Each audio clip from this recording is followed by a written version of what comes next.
வணக்கம் பஸ். இந்த மகேந்திரா கேம்பர் கோல்டுக்கு பார்த்தீங்கன்னா உள்ளுக்குள்ளே வந்து ஃப்ளோர் மேட் ஒர்க்கு நடந்துகிட்டு இருக்குதுங்க. அதாவது ஃப்ளோர் மேட் ஒர்க் முடிஞ்சுது. டிரைவர் சைடு டிரைவர் சைடு ரெண்டு சைடுமே போட்டாச்சு. பக்காவாக ஒரு ஃபினிஷிங் வந்து ஃபினிஷிங்கில் வந்து அழகாக போல் போட்டாச்சுங்க. சீட் கவர் அந்த பக்கம் எடுத்து வச்சாச்சு. ஏன்னா வந்து இந்த பஸ்லேருந்து அடித்தரத்து தான் போக முடியும். ஃபஸ்ட்டு அடி வேலையை முடிச்சா தான் அடுத்த வேலைக்கு நம்ம போகிறதுக்கு. சீட்டு பார்த்தீங்கன்னா சீட்லாம் வந்து அழகாக போல் வச்சாச்சு. சீட் கவர் வேலையை தொடங்கியாச்சு. சரி, முடிச்சுட்டு அடுத்த வீடியோ போகிறேன் எப்படின்னு பார்த்து சொல்லுங்கள். மகேந்திரா பொலிரோ கேம்பருக்கு வந்து எல்லா வேலையும் முடிஞ்சுது. ஏன்னா ரெண்டாக ஃப்ரெண்டாக வந்து லைட் மாட்டி விட்டாச்சு. எல்இடி லைட்டு நைட்டில் வெளிச்சது பக்காவாக இருக்குது. அதே மாதிரி ஹார்னுக்கு வந்து ரிலே எழுதாமல் அதையும் வச்சு விட்டாச்சு. இந்த வேலை முடியுது. அதே மாதிரி சீட் கவரும் நல்லா ப்ரீமியமாக போட்டிருக்குது. பக்காவாக போட்டிருக்குது. அது ஒயிட்டும் பிளாக்கும் வேவும் கலந்த மாதிரி போட்டிருக்குது. இது நல்லா இருக்குது. அதே மாதிரி நூடுல்ஸ் மேட்டு பார்த்தீங்கன்னா உள்ளுக்குள்ளே போட்டாச்சு. அதே மாதிரி உள்ள ஃப்ளோர் மேட்டு ஒர்க்கும் அந்த ஒர்க்கும் முடிஞ்சுது. ஃப்ளோர் மேட்டும் ஃபுல்லுமே போட்டாச்சு. அதே மாதிரி பேக்கில் பார்த்தீங்கன்னா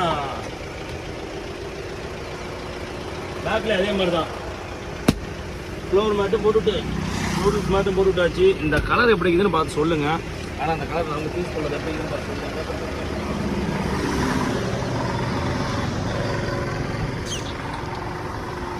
நாலு சைடும் பக்காவாக சூப்பராக போட்டாச்சு. சரி, ரைட், ஓகே. இந்த மாதிரி எதுனாலும் சூப்பராக சொல்லுங்கள். பக்காவாக நம்ம விஎஸ் கடைகளை போட்டுக்கலாம். இந்த கலர் நம்ம சூஸ் பண்ணோம். சூப்பராக இருக்குது. இந்த மாதிரி எதுனாலும் சொல்லுங்கள், பக்காவாக பண்ணிக்கலாம். நன்றி நண்பர்களே.